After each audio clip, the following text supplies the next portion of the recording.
I completely forgot I was going to eat this Nutri-Grain bar before we started this show, so we'll do that later on. What's going on, everybody?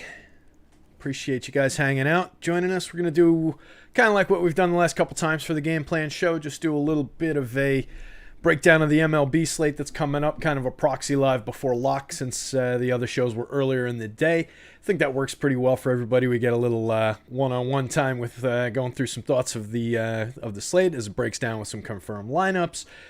Just look at some of my pitching thoughts, and then surprise of surprises, I planned ahead, and we've actually got 500 lineups built in Fantasy Cruncher that we can take a look at. So we'll go through some of them in Fantasy Cruncher. If I'm feeling extra ambitious, maybe I'll move them over into the sorting tool in Excel. We'll take a look at what we're doing there.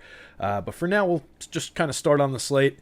If you guys have questions, drop them into YouTube. It just helps me, kind of move things along, have things to talk about rather than just speaking off the top of my head extemporaneously about this stuff, and makes it more fun, makes it more engaging, helps me help you. So getting into it here, let's see. Going off the top of the board, we've got some Mariners and Rangers action. I think it's LJ Newsome. Last I checked, it was still not a confirmed pitcher. I didn't really care because I'm not going to be rostering any LJ Newsome or anybody else that rolls out of that. Okay, so it's Eric Swanson. I assume he's going to be acting as an opener again. Doesn't really make a difference. I'll change that up later on. It might have a minor impact on these numbers that we're seeing for some of the lefties in this lineup in terms of the home run upside, but not much. They're essentially the same guy, so I'm not going to sweat that right now. We crunched with all these numbers that you guys are seeing in here. I also dropped in the 2021 stats this morning so that I have that for go forward dashboards. I think, first or second day of the season, somebody asked what typically I want for plate appearances before I start thinking about this season. I said 100 plate appearances. You can see we're closing in on that for most of these guys, if not beyond it. We're into the 130s and 140s for a lot of these guys. So we're getting a decent little sample now. It's not anything that we're totally buying in. Most of this isn't baked into the model. It only starts trickling in there in dribs and drabs once we get over that 100 plate appearance marks, and most of it's still based on the bigger chunk of 2-year rolling sample here. But we do have a little bit of it, and it is relevant to talk about at least. So I am getting decent marks on the Mariners here, and they're super cheap again. Going up against Kohei Arihara, who we've talked about a few different times through the year, just doesn't strike anybody out. 5.55 xFIP, 1.40 WHIP, so he's putting guys on base and he's letting them come around. He's not a guy who's going to strike at 13.1% strikeout rate, and I've said it a couple times, he was a low strikeout rate guy in Japan. So bringing a low strikeout rate contact type pitcher from Japan over here didn't really add up to me to begin with, and I think he's a targetable pitcher just throughout the season, kind of gonna be. So we can throw some bats at him. I'll take some bats the other way with the Rangers here going back against whichever pitchers roll out of that Mariners bullpen. The Mariners bullpen's been somewhat effective, but it's more about the high leverage arms, the guys that they bring in those short situations where they need to get an out, need to get a couple strikeouts, as opposed to some of the longer term, some of the long men that can come out of that pen. So I'll take bats on both sides of that one. Don't really want anything to do with either pitcher. This is one I'm curious about. It come down a little bit since this morning. Garrett Richards was kind of projecting pretty well for me against this Orioles lineup. Not really totally buying into it. He's around the league average strikeout rate guy. A little worse than average in terms of walks. 4.3 xFIP is fine, but a 1.50 WHIP is concerning, and that's kind of the guy that he is these days. It's low ownership, so I might take some shots at it because it's an Orioles lineup that they're okay. I can get to them in spots, but I often mention that without Santander in the middle of it, it's a lot less intimidating. And they just don't really pop out, as you can see for me in the model here today. They're kind of middling in terms of their projections that I'm getting, in terms of the home run power or the upside there that I'm getting. The Red Sox on the other side of this one, on the other hand, definitely looking like kind of a go-to spot. I like that we're getting Chavis back in this lineup here. First game of the season. I didn't remember having seen him before, and looks like 0 plate appearances. So I'm going to assume that he hasn't just walked like 50 times. Well, those would count for plate appearances anyway. These aren't at bats we're dealing with. So he has not been in there very much. So looks like he scored a run. So I guess this isn't his actual first game, but his first time we'll be getting some at bats, probably pinch ran or something like that. But getting him at low ownership atop the lineup here with Verdugo Martinez, Xander Bogaerts, Rafael Devers through the middle. Love that. We like the bottom end of this, like I've talked about all week long, with Hunter Renfroe, Bobby Dahlbeck down here. Just a ton of power in those guys. So we don't have what's his face, the other guy, the third man in that, Franchi Cordero in that group today, but there's definitely power in Christian Vasquez. I don't love that Marwin's in this lineup. You can see him. He's 209, 324, 308. Year before, 211, 286, 320. That continues on. If we get over to 2019 over here, he was 264. This is his last reasonably good season. 264, 322, 414 in 2019. Former super utility man, had his uses at a time, but is kind of past his prime. So cue the double dong from Marwin, of course. So I can definitely get to these Red Sox. The ownership isn't egregious, particularly when you get Chavis in there and you're working with Verdugo up top. It's really on the three hitters that are their prime hitters, but I think there are ways to put that lineup together. So I'm curious to see how it came out in Fantasy Cruncher. Moving on to the Diamondbacks game. Merrill Kelly on the mound going up against the Metropolitans, who have Joey Lucchesi, who is miraculously still hanging on to relevance. 24.5% strikeout rate, 4.29 xFIP. The 159 whip is targetable, though. Just a guy who puts too many guys on base. Not a very high-end pitcher here. I don't know where 9.4% of the field is getting to Lucchesi here. I guess it's the 5,500 salary. That's not a spot for me. I didn't really check how they rank out on the top pitchers tool. I can't imagine he's projecting all that well for Alex. He might have a nice value mark on him, which is, maybe where some of that's coming from. 7,300, similar story. I just don't want to get there.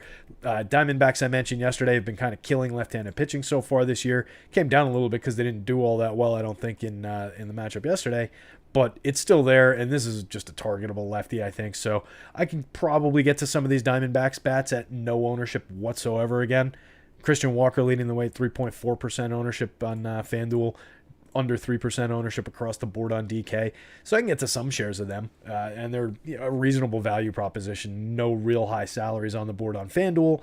5,300 is a lot to pay for Carson Kelly. He's a catcher who's hitting leadoff, though, and under 2% owned on DraftKings. So that's kind of interesting. Nobody's paying for it, so might as well. Why not? Kind of a play. David Peralta, kind of unjustifiable at 5,400, lefty-lefty. But hitting fourth, I'll have some shares of them. And same with Cabrera, Escobar. You can get to those stacks. There's a lot more to like on the Mets side of things. Merrill Kelly's a better pitcher going back the other way, better projection on him.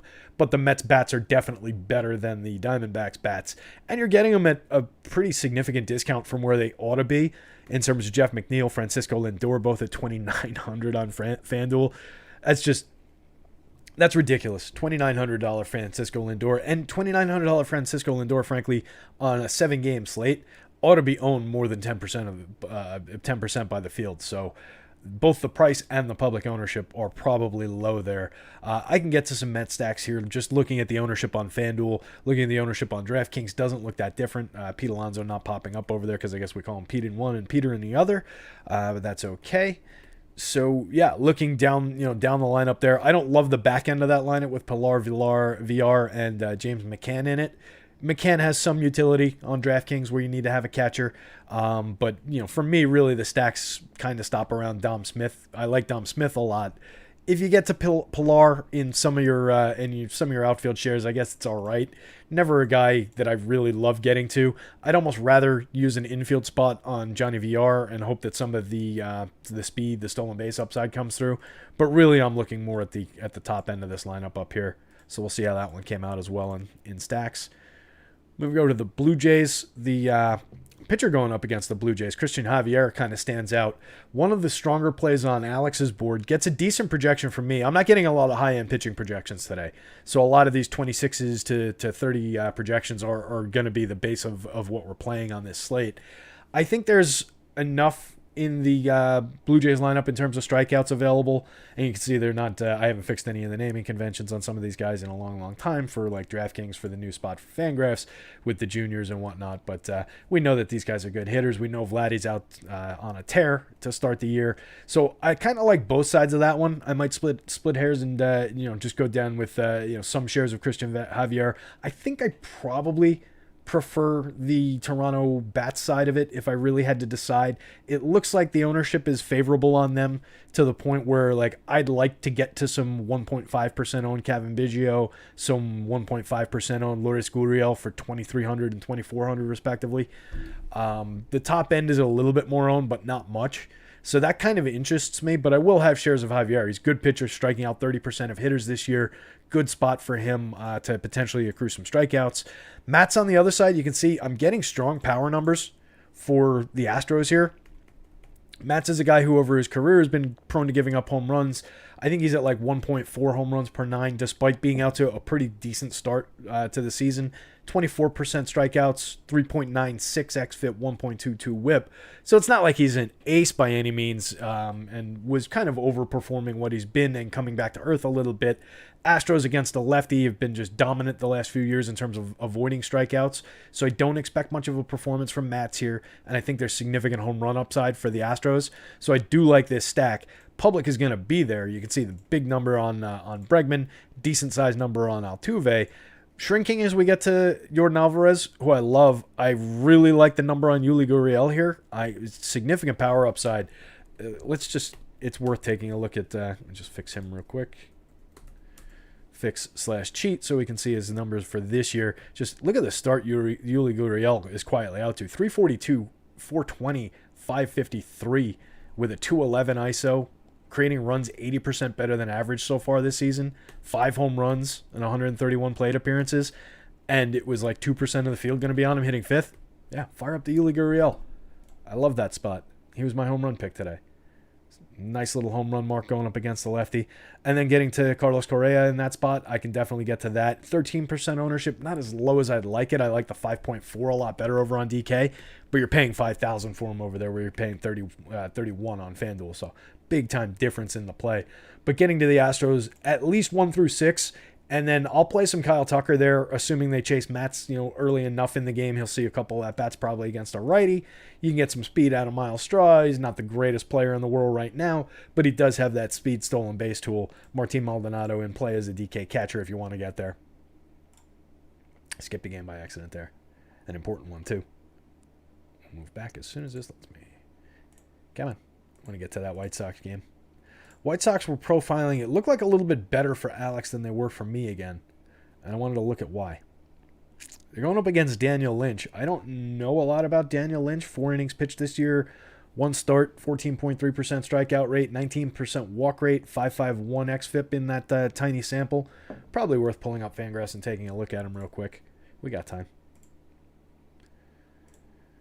Let me click this over, guys. Bear with me one sec. We'll take a look at the internet window here. There we go.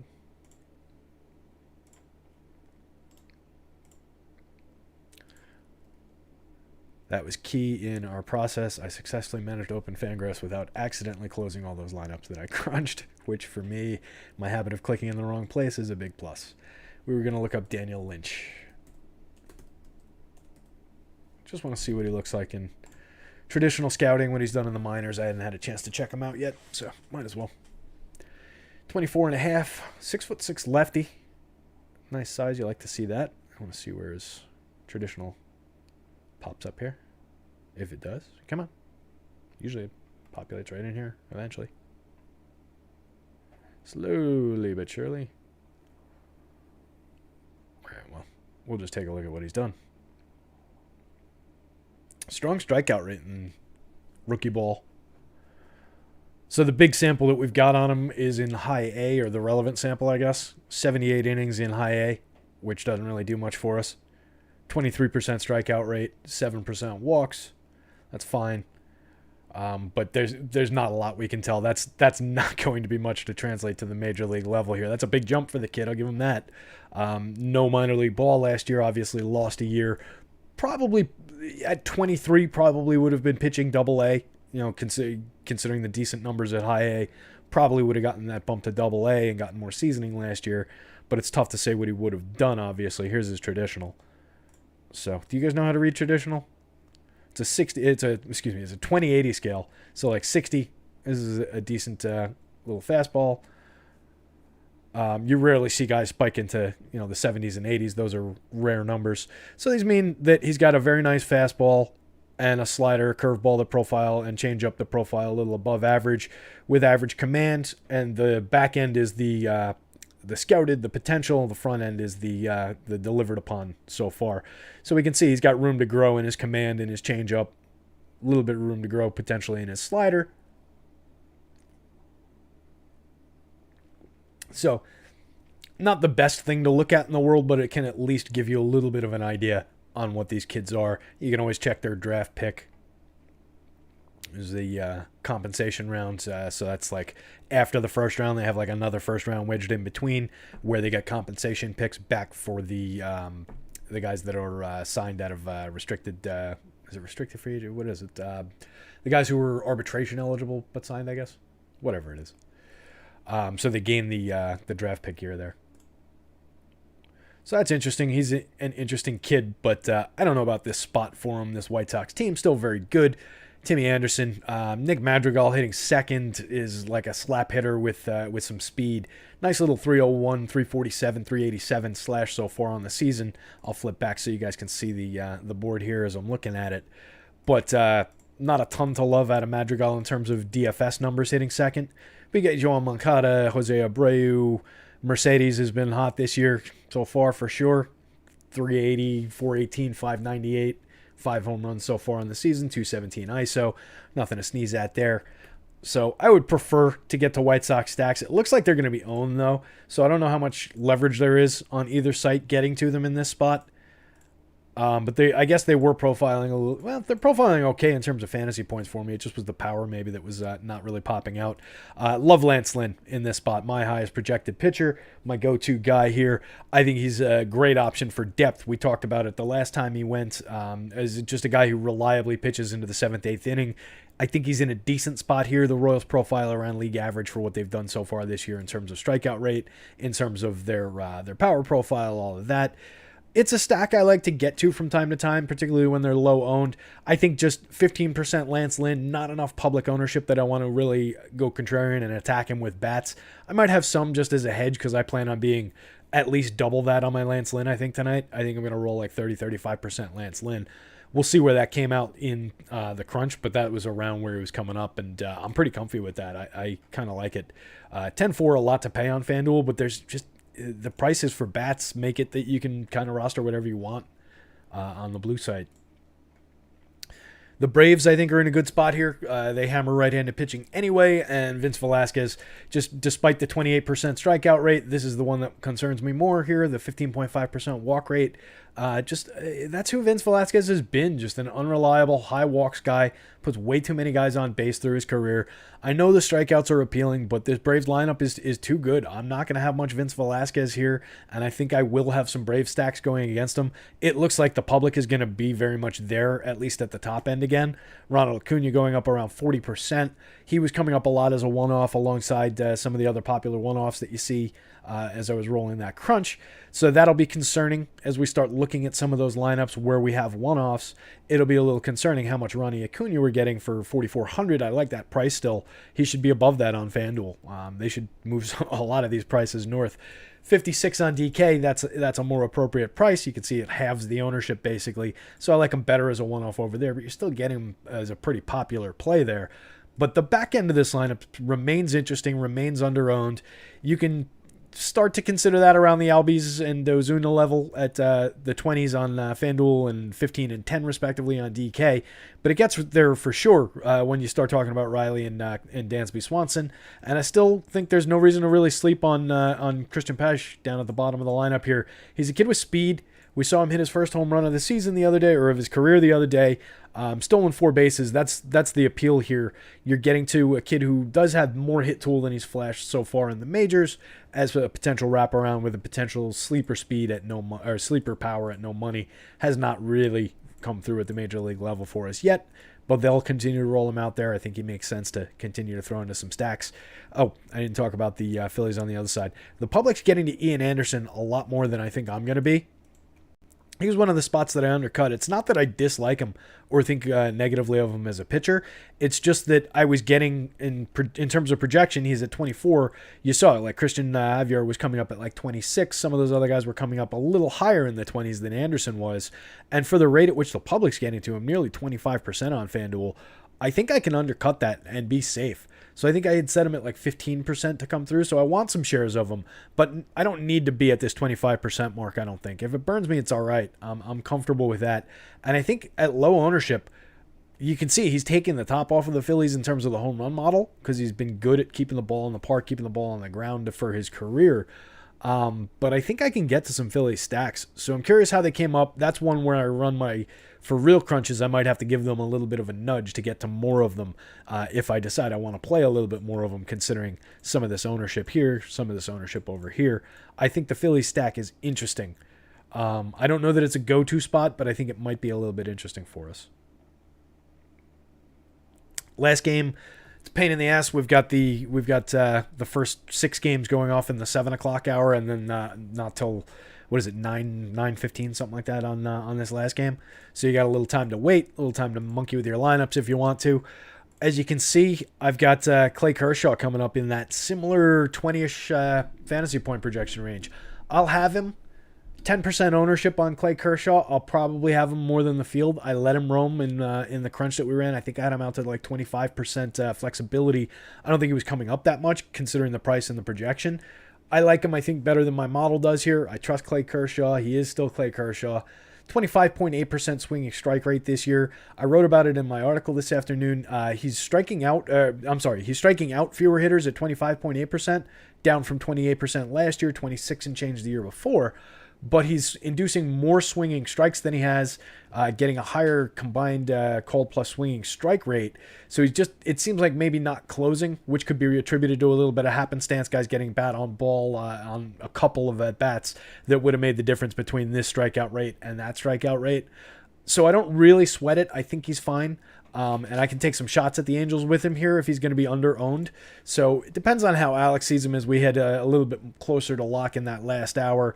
But I think I'll have a little bit more Clay Kershaw than the field. At the same time, I think I'll be taking some Angels shots, considering that they're going to be completely unowned.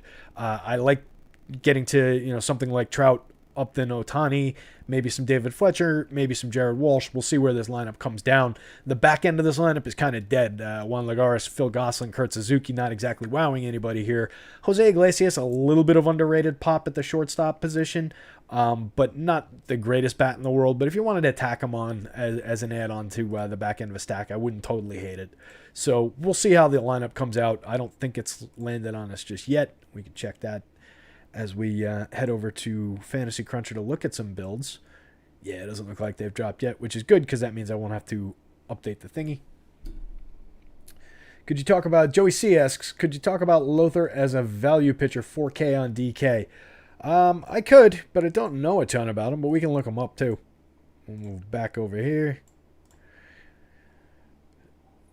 So that is the Orioles pitcher, right? I'm not... Yeah, crazy. Yeah, the issue with Lothar more 4K on DK. All right, yeah, you can slot him into that spot and then get to higher owned bats. The issue is you're throwing him up against a really good lineup. I don't love doing that with this kid against these Red Sox. I'll pull him up in Fangraphs. We can take a look at him.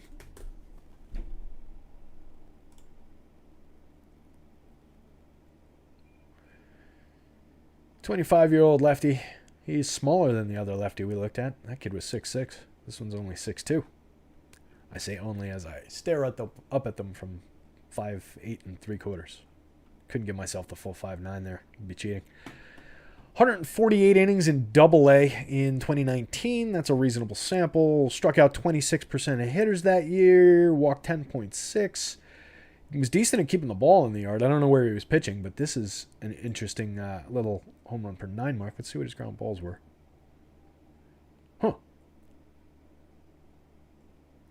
So only induced 40% ground balls that year, but kept the ball in the yard nicely. Might have just been overmatching some Double-A hitters, but that's kind of interesting. Like I said, I'm not sure if he was just pitching in an extreme pitcher's park or something like that. But that would be something that, given more time, I would look a little bit deeper into. Nice little 349 XFIP that year. I mean, if you're... I don't want to really endorse it just because we're talking about a kid with one major league inning pitched going up against this deadly Boston Red Sox lineup with JD Martinez in it, with Xander Bogaerts in it, with Hunter Renfroe and Bobby Dahlbeck on the back end and all their power righty-lefty. As a $4,000 play, though, since he's cheaper than a lot of those hitters I just named, you can do it. It's not totally crazy. You're just taking the free square, and if he gets you, 10 points, then you're totally happy with that probably. I don't love it for upside. I don't know how long the kid's going to be pitching, which is probably also worth checking. Let me just see if there's a blurb on that. If anybody knows, feel free to drop it in chat along with any other questions you guys might have. I know there's not a ton of you hanging out, but I do appreciate everybody who is hanging out. This is where I get probable pitchers. Is just nice and easy. Get a nice little blurb. Sometimes I quote these guys and cite them on the shows and stuff because they drop interesting little nuggets in here sometimes. A lot of times they cite things like, this is the third time he's pitched in his career against the Yankees, but the first time since 2014 where he had a blah, blah, blah ERA. So, yeah, ERA pretty irrelevant. And then getting to stats from team versus team from like 6 years ago, totally irrelevant. Who cares? So Lowther, their number 11 prospect, first major league start, debuted in relief on April 25th, my birthday. One scoreless appearance. Nothing about length here. I'd be skeptical about how long you're going to get that kid too. That's probably more than anybody in the industry's talked about Zach Lowther today. Not really a play for me, but yeah, 4,000 on DK. You can kind of take any pitcher at that as a free square and just kind of run with it. So let's see. You guys can see that wrong board. Sorry about not showing you MLB.com's blurb there, but suffice to say there was nothing interesting. So getting into our 500 lineups here. I crunched these before. This is a combination of about, I think, 150 lineups that were my projections as 4-4s, 100 that were Alex's projections as 4-4s, 100 that were my projections as 4-3s, I think 50 of Alex's as 4-3s, some 3-3-2s, some 3-3-1-1s that I let trickle in here around the edges, smaller volume on all of those. You can see we're getting some top-end hitters as our highest exposed players over there on the left, which is interesting. Oh, that's because I'm sorted the outfield. I was going to say that would be weird. Getting under 20% Lance Lynn would be extremely strange for this slate.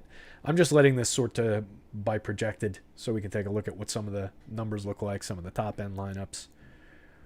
And we'll bounce around between some of the pitchers. We'll see how some of the stacks combine. We'll take a look through some of this interesting stuff that we looked at in terms of Cruncher. Thought of everything but sorting it. There we go. So we'll probably get some of the lineups with one-offs sorted toward the top because they just naturally carry a little bit higher of a projection a lot of the time. Let me click over to here so we can see where the breakdowns are. I expect we'll see a lot of Lance Lynn. Yeah, around 30% Lance Lynn. And then what I was saying about the hitters does hold up, though, in terms of where we're getting the other hitters. And again, these are favored toward my projections and the way I do things, which is to favor some of those bats with some heavy randomness just to get them to land in a broad share of lineups and carry their stacks. Because usually if they're one of the higher projected power hitters in terms of my home run model, which is where some of my randomness comes from, then some of the guys in their lineup, I'm going to want to carry those stacks across stack ownership. So that's kind of a shortcut to doing that. But it does, when I run a heavy volume of lineups with one-offs, with 2 one-off spots, it does tend to get some of those guys trickling up toward the top in the overall exposures. But that also does sort of jibe with where the slate is getting to some of those guys. The slate was all over Alvarez, all over Seager. Trout is always highly owned, so it kind of connects.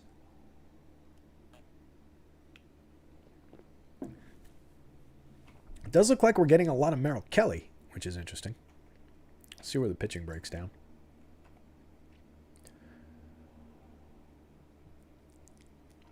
So yeah, a lot of Merrill Kelly. I'm surprised by that.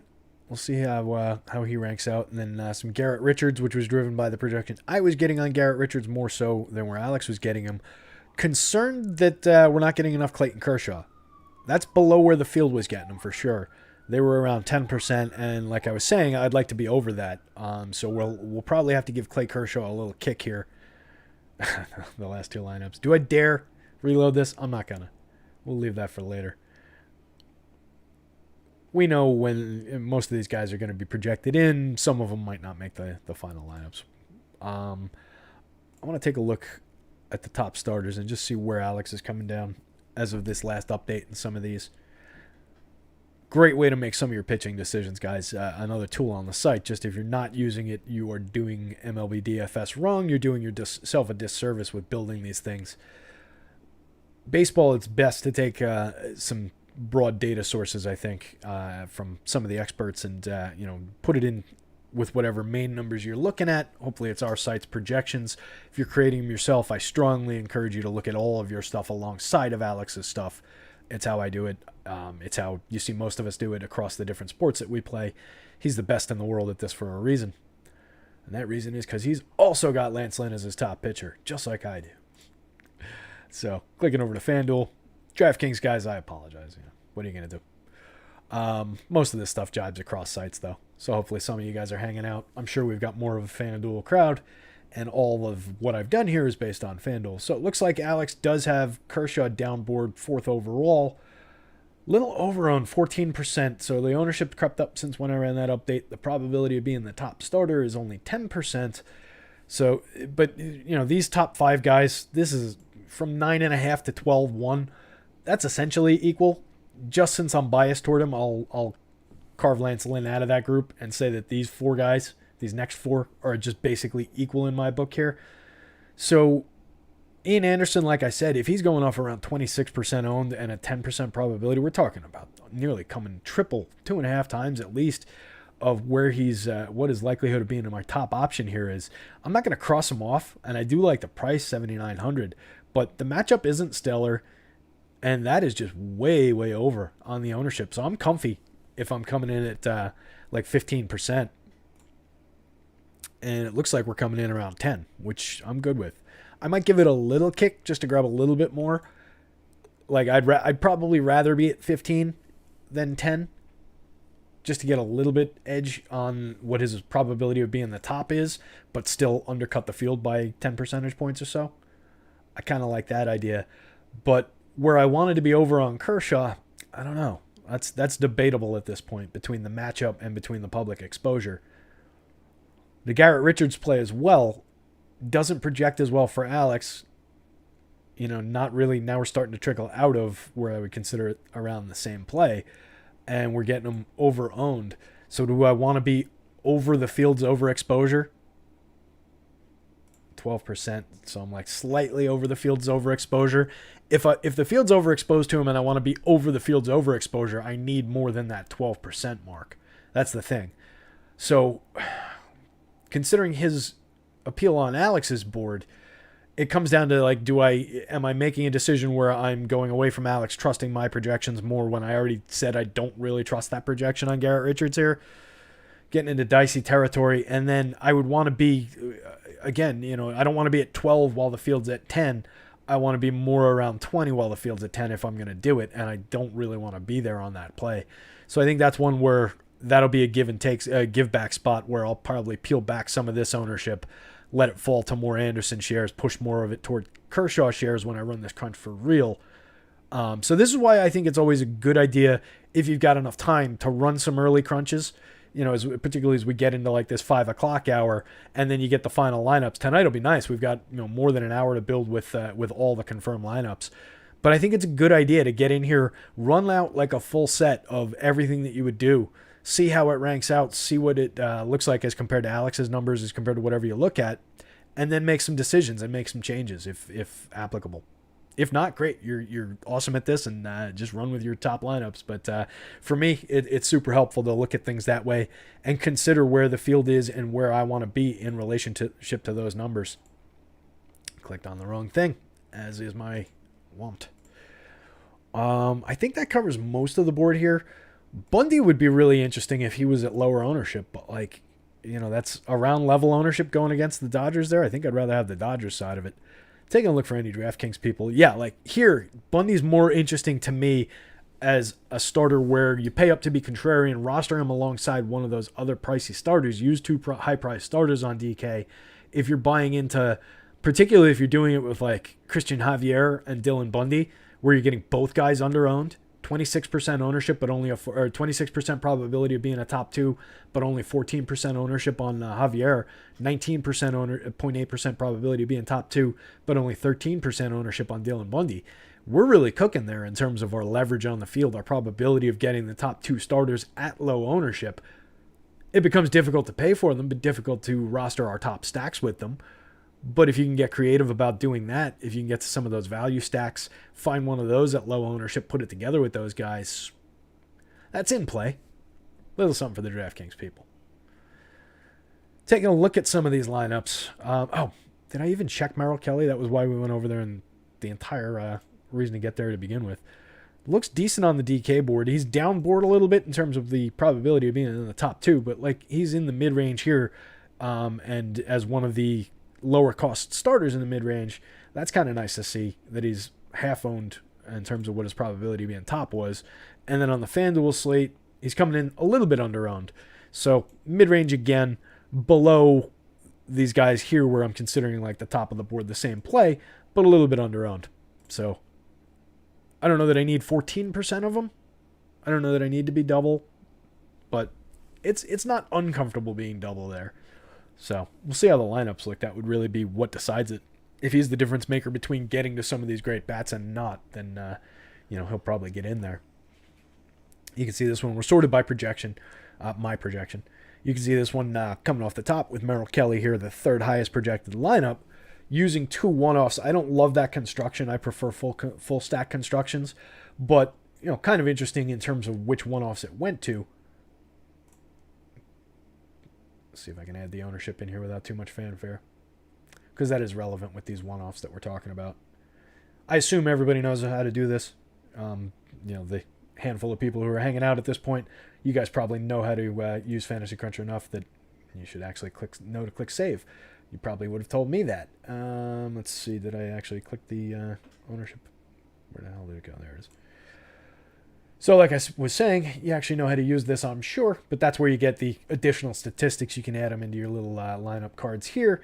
One of the interesting ones to use is the random projection used. That's more applicable to basketball, where you're getting those, try and capture the standard deviations into the random projections used, but it will show you these lineups after randomization, so you can see, people ask all the time, like, we're only projected for 153 points, and all the winning lineups are always over 200 points, over 300 points. So we need, obviously, more scoring than this, but that's where you can see some kind of representation of that, but it's not like it's going to be accurate to actual point scoring. Meanwhile, I've asked it for too much here by wanting to drop the ownership in. I should have known better. We can look at these guys over here. This is really interesting. The fact that you can get to a pretty good looking Red Sox Dodgers combination with Lance Lynn and $600 savings on the board. I mentioned yesterday about going with Renfroe and Dahlbeck and considering the upside there, considering that they're both home run hitters, both guys that are more clearing the bases than they are getting on base. Still, in this kind of a construction, that's got some appeal. You're not using your very best hitters from the Red Sox, but there's not really anything wrong with building with these guys. Some high-profile prospects, some great power bats there, and you're obviously getting to the best bats from the Dodgers and our top pitcher. I don't hate that. This one I don't love. Getting to Nate Lowy as a one-off. One of these days I'll learn which one of these guys is Lau, which one of these guys is Lowy, which one of these guys is Low. But getting to whichever name this is, I don't love him there. I derided the Texas Bats all season long. I'm not really going to stop. They do profile well for power. Oh, I'm sorry. This is a Texas 3-man. So I still don't love it. I don't love getting to Texas, although they are getting that bullpen game out of Seattle. So there's some upside there. They were profiling well for power. So this looks a little bit better than I was initially thinking. We are getting low-owned Michael Chavis as a one-off there. I do like getting to the Mets stack. I think I like the Mets side of that better than I like the Merrill Kelly. I might peel back some more of the Merrill Kelly, but if I remember, the Mets were getting some ownership. But looking at like Conforto Alonso under 10%, McNeil around 10%, that's got some appeal. So I kind of like that. This is one where I might make the decision, if I was curating these lineups manually, to sit here and maybe peel back the Texas part of this. It is a good lineup, or a good matchup rather, but it's not a lineup I love getting to, and it looks like they're getting a decent amount of ownership, particularly the bats we've got in here. So maybe that's one where like I kind of like the other stack. I kind of like the one-offs that we're using in Corey Seager and Michael Chavis.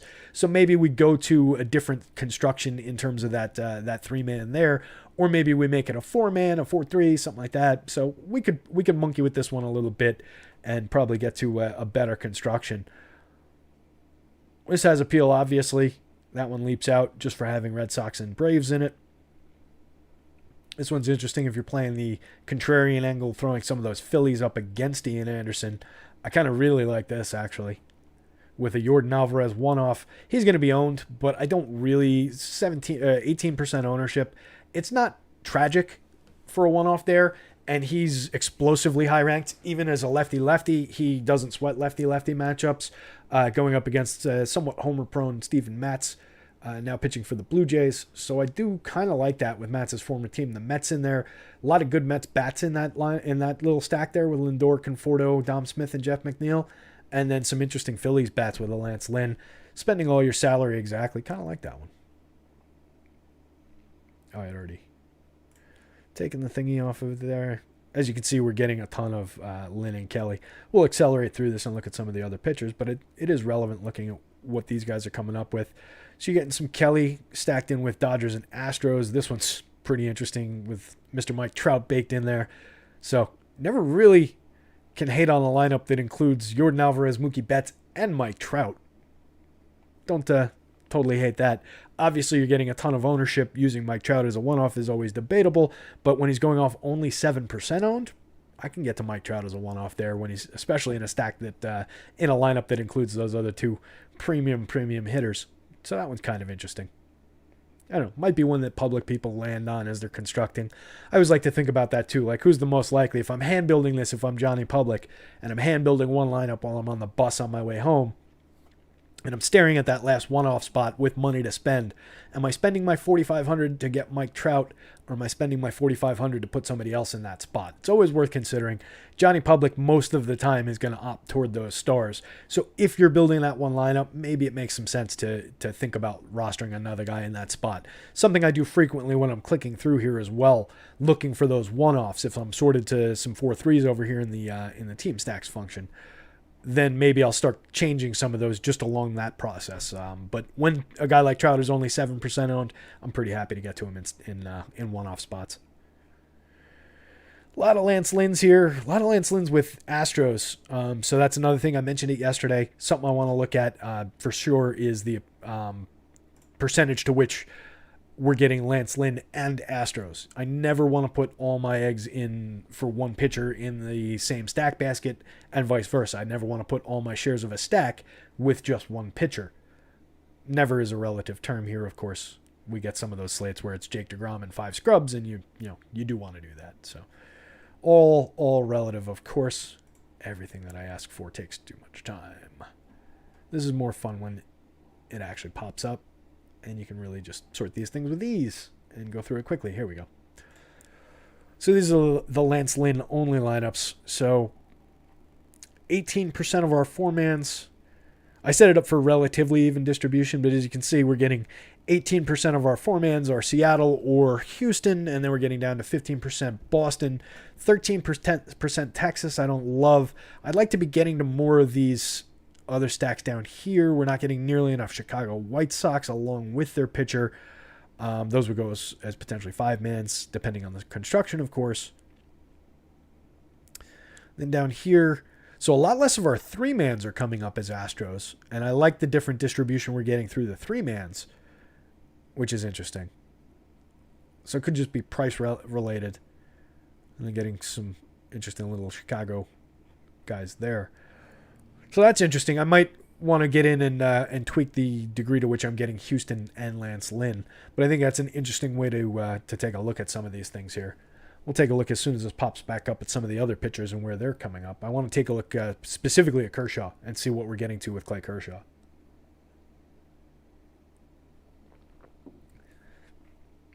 Yes, we will wait. While we wait, I will jump over to the YouTube window and see if anybody else has asked any questions. They have not, because there's barely anybody out there. That's okay. I enjoy talking to you guys, the few of you who do hang out for these things. I think it's fun. And yeah, tell your friends. Getting back over to Cruncher here. Still hasn't given us there. Pain in the ass.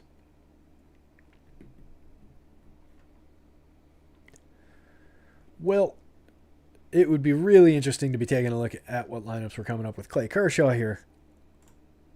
But it doesn't want us to. I suspect we'll be getting a somewhat similar distribution given the pricing in terms of the stacks that come up. I'd really like to actually be able to take a look at it, though. There we go. Now we'll just have to go through it again when we select Kershaw. It's only 40 lineups. It might be quicker. Let's hope. Man, that Yordan Alvarez, this lineup has a lot of appeal. I really like that one. If you can't tell, I'm going to be playing this lineup, so get out of my way. Don't play that lineup, the handful of you who are listening. Or take it. Free money. Cubs, can I shout out my window at Schwarber and ask him to hit a homer? Yeah, no sweat, buddy. I'll do the old, yo, Paulie, your sister's with me. Phone call from Rocky. Kyle Schwarber, why do you get the right to ask Kyle Schwarber for anything? You guys ran him out of town. I don't think Kyle Schwarber would respond too kindly to that, to be quite honest. Here's our Clayton Kershaw lineups. Let's see how he stacks up. Seattle up top. Houston not coming up as much as they were with Lance Lynn. That's kind of interesting. Getting a lot more Toronto, a lot more Mets in there. Less Texas, which I like. That's kind of weird, though. I guess maybe the 11K, the price difference squeezed out a little bit of Houston in terms of who we're getting. I didn't think there was going to be that much of a price difference. I mean, I knew what the price difference was. I didn't think that they would come together in such a way that we would get that much less Houston. I'm curious about that. These are interesting constructions. This one in particular, I haven't thought about the Royals at all today, considering they're going up against my guy Lance Lynn here, but makes for an interesting contrarian play if you want to do it. This one's a little interesting with a little Harper one off with the Mets and Red Sox there. Might be a little chalky. Well, actually not really. 0.00% ownership on Bobby Dahlbeck, huh, gang? Okay. Nobody likes the 9-hitter with a ton of power. This one's frisky. Top end of the Mariners, top end of the Braves with Clay Kershaw. I don't hate that. So I guess it makes sense that we're getting some of our Royal stacks returned here as well, 13%. It's only 5 lineups because we're talking about a 40 lineup grouping here.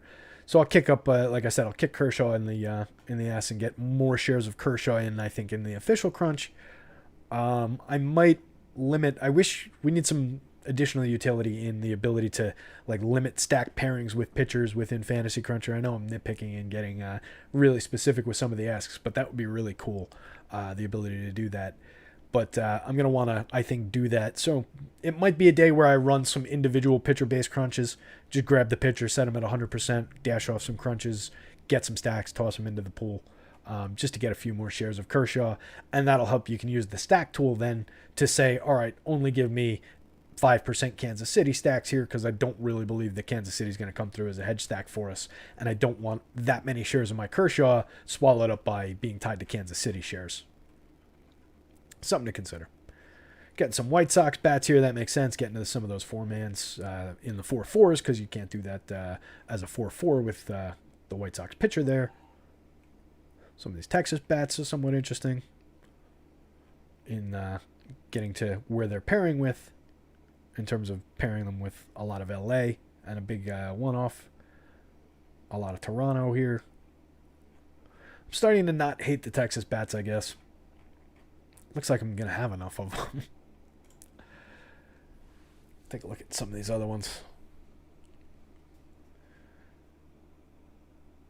Seattle ownership on the premium bats. Like Seager looks like he's getting a lot of ownership. Kyle Lewis getting a lot of ownership there. I love the spot going up against that Arihara kid. But I'm concerned about like 25% ownership on those guys. But if you're getting 1.4 on JP Crawford at the same time, hitting 5th, it helps offset it at least. He'll be in a lot of those stacks with those other guys, so maybe he makes sense as a cheapo shortstop one-off in some spots. But I don't hate that. Like grabbing little pieces of those stacks sometimes makes sense. 11.4% ownership on France. So even if you wanted to do that, like that's a sneaky little 3-man, right? Or if you put these guys with Kyle Seager, other people will do that where they're putting them with Kyle Seager to offset some of his ownership, but it does still help you. And then if you want to take those 3 guys, Ty France, JP Crawford, and Dylan Moore as a 3-man, there's speed and power upside in Crawford and Moore. Ty France has a decent little hit tool and some power. I don't hate that. So that's just a different way to get to that Seattle stack, a little bit lower owned. Don't use the full thing. And then maybe, if you wanted to grab that lineup and that just disappeared on us, and then use it with a, like 2 of the Astros coming back the other way. Bregman was in there as a one-off, so you grab another Astro and you're off and running. Let's take a look at a Javier lineup. We haven't looked at him. I like the teams that are in that, but looking at the actual White Sox that made it into that lineup, it's less appealing than it might seem on the surface. I do like Yasmani Grandal. I do like Andrew Vaughn. Leary Garcia, I could take or leave. Since it's spending all your money, you're getting Mike Trout and Alex Bregman into it there. Like it's certainly not a bad lineup, along with 3 of the top Red Sox hitters. But it's a spot where I would probably bring these down if I was going to remain married to the 3-3-2 or 3-3-1-1 construction here. I would probably just bring these down to 2 different one-offs, claw back a little salary, and maybe change up the White Sox that I'm using here. But it's not a terrible idea to build a lineup that way. I don't hate this one. It's okay. Another Javier here. Yeah, I like this one better, right? We're using the right White Sox in this one.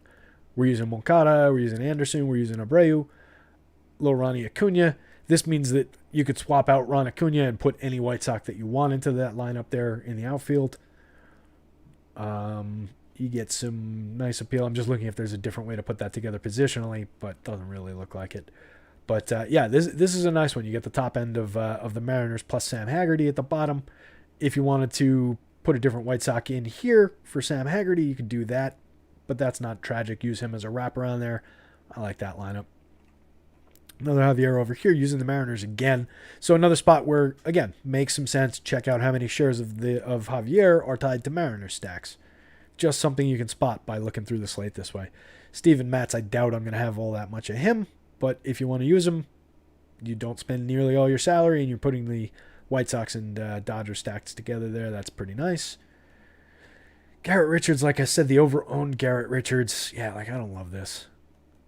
Right? Getting this from Texas, fine. If you want to do it, getting to over-owned or aggressively popular Braves, not over-owned, but aggressively popular Braves with an aggressively popular Bregman as a one-off and an over-owned Garrett Richards, I don't really love. Kershaw. We looked at those. The Diamondbacks we didn't really talk that much about. I mentioned them when we looked at Lucchesi, but they're not coming up. That's a team that I might give a little tiny nudge to for the matchup. They've been smoking left-handed pitching. Lucchesi's not very good. Getting into that Mets bullpen, I think we could maybe take a little bit bigger of a chunk of some Diamondback stacks, and that's a different looking way to get some value into your lineups, get to some of these other high-end teams, like maybe replace Texas in some of those spots with some Diamondbacks. Don't totally hate it. Getting to similar values and put them together with some of those aggressively high-priced teams, and away we go. So that can make some sense. The over-owned Ian Anderson, it goes together. This is a nice little lineup if you're getting to Ian Anderson. I like the Semien one-off. Getting to some decent White Sox bats, some good Angels bats here. So there's certainly good ways to build with Ian Anderson. There's just going to be a ton of people on him. I think there's enough pitching to spread out a little bit more than that. I really do.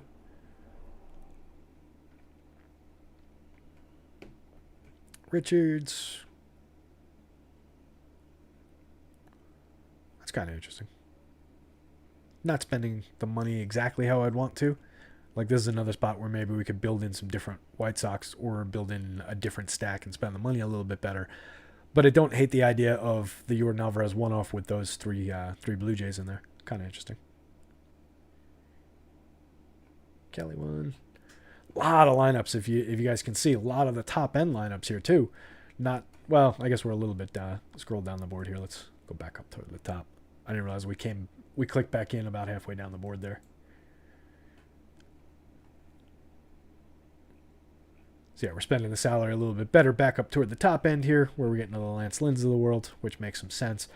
But it's something to keep an eye out for, just making sure that you don't have to spend all your salary like we've talked about a million times, but make sure that you're spending your salary in good ways. If you're going to leave it on the table, make sure that it's spent the right way and that the amount that you're leaving on the table couldn't be spent in other smarter ways. And by that, I mean just getting to intelligent one-offs where, you're maybe not swallowing all the chalk in the world, but you're still getting to a high-end bat. Things like that. Getting to the right stacks, using the right pitchers. Primarily using the right pitchers. A lot of times you can get to one of these value pitchers and then put two stacks together that still look good, and it just maybe makes sense to take the leap up to the higher level pitcher.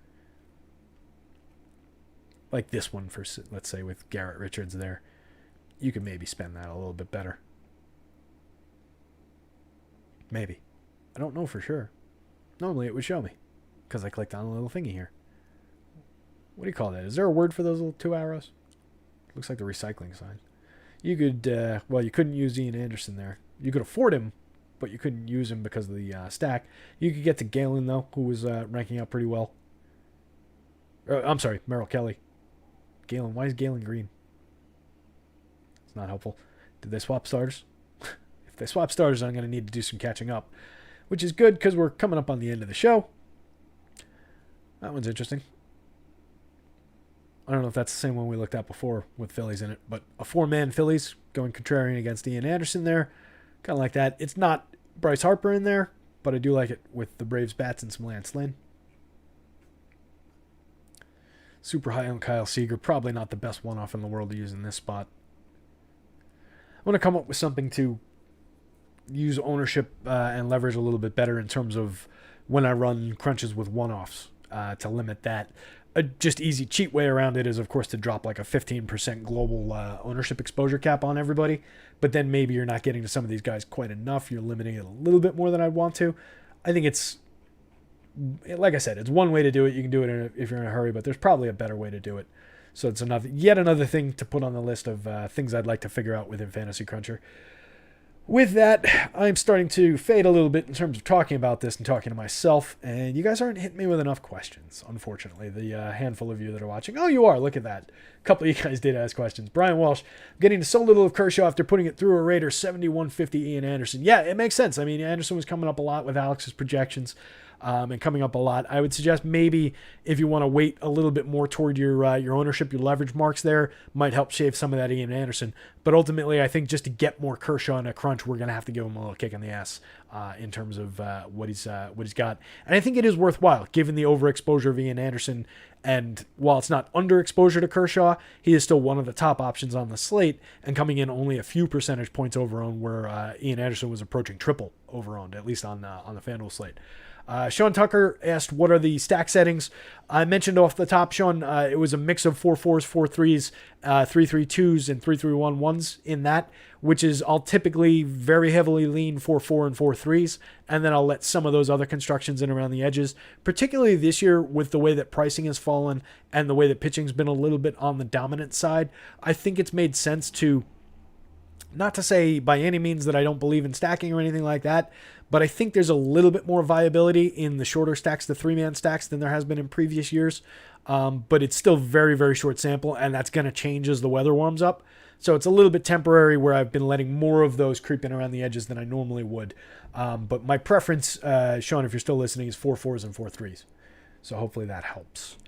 With that, guys, I'm going to go build some for real lineups now that we're into the last hour here. Good luck with everything today. No sponsor today. Sponsor today was brought to you by the concept of succeeding at DFS. You guys are all subscribers already, so I'm not plugging anything. I'm just getting the hell out of here. I appreciate the hang, guys. This was fun.